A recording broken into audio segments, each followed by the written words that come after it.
The market segment, manufacturing, is a key industry segment. This industry delivers still 23-24% of the economic wealth in Europe.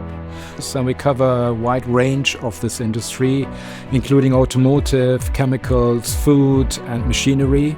We believe at Dun Bradstreet we've got a lot to say with our data and with the analytics that we can provide to our customers.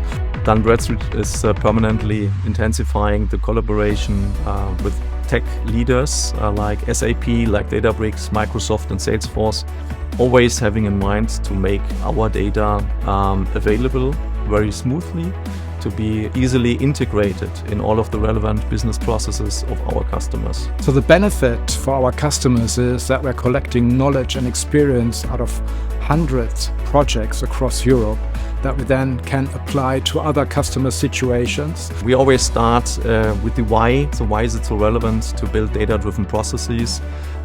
Where does the ROI come from? And how to build the data foundation and the data layer that is needed in order to build modern and state-of-the-art decisioning processes. That's always the starting point. And therefore, we always evaluate the status quo by having data insights reports, so to say data audits, where we are investigating, let's say, where does the customer stand at the moment.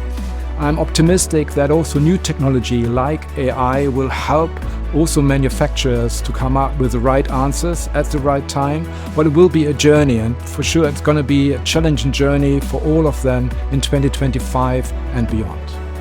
So we are providing more than 600 million organizations with detailed information worldwide. And the very interesting and important thing is that we are the data originator. I think the most important thing is building resilience and transparency across all of the relevant business processes.